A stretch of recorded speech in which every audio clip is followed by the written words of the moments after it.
Halo guys, bagaimana kabar kalian? Semoga sehat selalu ya.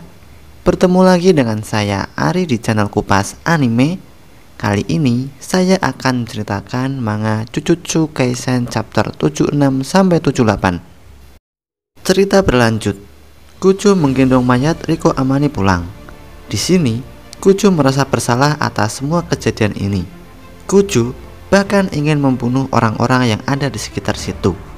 Tapi Kito melarang Kuju karena itu melanggar aturan. Lalu berjalanlah 1 tahun kemudian. Kuju, Kito, dan Shoko sedang asik latihan bersama. Di sini Kuju memperlihatkan teknik terbarunya. Kuju dapat menangkap sesuatu yang mengarah ke arahnya secara otomatis. Bahkan Kuju bisa mengurutkan benda tersebut dari yang tingkatan berbahaya sampai kecepatan bendanya. Kuju membiarkan teknik Infinity ini selalu aktif. Shoko lalu berkata, "Kau akan membakar otakmu jika kau membiarkannya selalu aktif."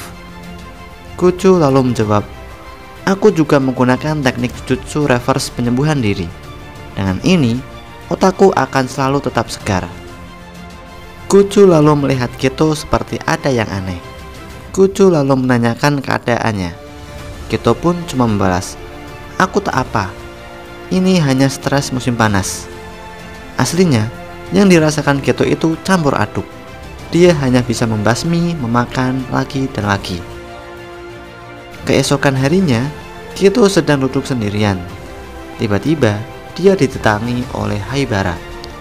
Kito lalu menanyakan sesuatu kepada Haibara. "Haibara, apakah menurutmu kau tetap bisa menjadi shaman? Apakah ini tidak berat bagimu?"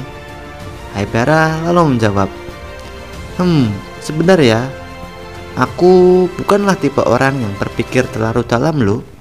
Ini terlalu menyenangkan bagiku. Melakukan yang terbaik dalam hal yang bisa kulakukan." Kito lalu mengerti. Tak lama kemudian, datang seorang wanita yang bernama Yuki Tsukumo. Dia adalah penyihir tingkat khusus. Sedangkan Haibara, dia meninggalkan tempat itu karena merasa tidak enak. Di sini, Yuki Tsukumo dan Kito saling mengobrol. Yuki mengatakan, dia tak mau memusnahkan kutukan saat mereka muncul. Yuki ingin dunia di mana kutukan itu tidak pernah ada. Yuki menjelaskan bahwa kutukan tercipta saat energi kutukan bocor dari manusia. Kemudian, energi tersebut mengendap dan berubah wujud. Terus, ada 2 cara untuk menciptakan dunia di mana tidak pernah ada kutukan. Yang pertama, menghilangkan semua energi kutukan dari semua umat manusia. Nah, yang kedua, mengajari manusia cara untuk mengendalikan energi kutukan. Energi kutukan yang bocor dari penyihir dibandingkan dengan non-penyihir sangatlah rendah. Ada sebuah perbedaan seberapa banyak kita mengonsumsi. Tapi alasan sebenarnya terletak pada bagaimana energi itu mengalir dalam diri kita. Bagi para penyihir, energi itu mengalir kencang dalam diri kita. Jika bicara secara umum, andai saja setiap manusia menjadi penyihir Jujutsu, kutukan tak pernah terlahir lagi. Nah, pada saat itu, ekspresi wajah Kito langsung berubah, dan dia berkata, "Lalu, kenapa kita tidak membunuh saja semua yang bukan penyihir Jujutsu?" Yuki menjawab, "Bukankah itu gila? Apakah kau membenci mereka yang bukan penyihir Jujutsu, Kito-kun?" Kito membalas, "Aku tidak tahu. Aku dulu berpikir bahwa penyihir Jujutsu itu ada untuk melindungi mereka yang bukan. Tapi belakangan ini, aku mulai ragu. Apakah mereka layak kita lindungi?" Setelah panjang lebar mereka berbicara, Yuki lalu pamit pergi. Scan pun berganti. Kito menemui rekannya yang baru saja menjalankan misi. Di sini, salah satu rekan Kito meninggal karena menjalankan misi tersebut. Kito lalu berkata dalam hatinya, "Kalau menjadi penyihir Jujutsu itu seperti lari maraton, bagaimana kalau yang ada di akhir jalan itu adalah gunungan mayat rekan kita?" Scan pun berganti lagi.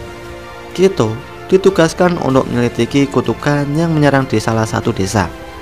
Nah, 2 orang yang ada dalam penjara itu adalah pelakunya. Tak disangka, di sini Kito berubah menjadi jahat. Kito diduga membunuh 112 penduduk desa tersebut dan melarikan diri. Di tempat lain, Sensei Masamichi memberitahukan kejadian ini kepada Kujo. Kujo sangat tidak percaya apa yang dilakukan Geto. Lalu, Skin berganti di tengah perkotaan. Shoko bertemu dengan Geto dan mengobrol-obrol santai. Shoko lalu menelpon Kujo bahwa dia bertemu dengan Geto. Tak lama kemudian, Kujo datang menemui mereka berdua. Kujo langsung berkata, "Jelaskan dirimu, Suguru." Geto lalu membalas, "Apa kau tidak dengar dari Shoko? Tidak ada yang harus kujelaskan lagi." Kujo lalu bertanya, "Jadi kau cuma akan membunuh semua orang yang bukan shaman begitu? Bahkan orang tuamu sendiri?" Geto lalu membalas, "Aku tidak boleh membuat pengecualian terhadap orang tuaku, bukan? Dan keluargaku bukan cuma mereka saja." Kujo lalu berkata, "Bukan itu maksudku. Aku kira kau tidak akan membunuh jika tidak ada arti yang benar, bukan?" Geto lalu membalas, Tapi ini ada artinya. Arti yang cukup besar juga. Bahkan ini juga punya tujuan." Di sini terjadi percekcokan antara Kujo dan Geto.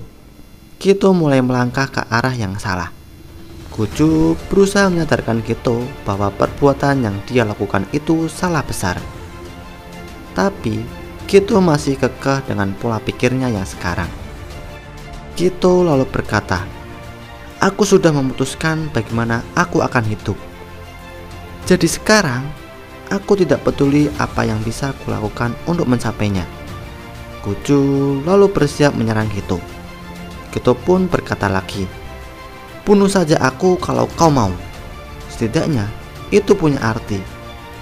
Kujo tidak sanggup untuk menyerang Geto. Kujo pun menurunkan tangannya. Skin berganti. Geto bertemu dengan seseorang yang dulunya adalah rekan Fushiguro. Geto lalu berkata, "Aku kira kultus Star sudah bubar." Nah, orang itu membalas, "Sekarang ini adalah organisasi yang berbeda, tapi pada dasarnya masih sama." Di situ juga terlihat dua anak kecil yang dulunya dikerangkeng di salah satu desa sebelumnya. Anak kecil tersebut dibawa oleh Geto. Sekarang penampilan Geto pun berubah. Geto lalu berjalan ke atas panggung untuk menemui para tamunya. Geto langsung memegang mic dan berkata, "Mulai sekarang, seluruh organisasi ini milik saya. Kita juga akan beroperasi dengan nama yang berbeda. Semuanya, mulai sekarang tolong patuhi perintah saya." Di sini terjadi penolakan besar-besaran. Geto lalu meminta salah satu hadirin untuk maju ke depan. Setelah relawan itu berdiri di sebelah Geto, Geto membunuh relawan itu menggunakan teknik manipulasinya. Geto memperlihatkan kepada para hadirin jika ada salah satu dari mereka yang tidak mematuhi perintahnya, maka akan bernasib seperti itu. Nah, itu dia cerita untuk hari ini. Nantikan cerita selanjutnya di channel Kupas Anime. Terima kasih sudah menonton dan sampai jumpa di video selanjutnya.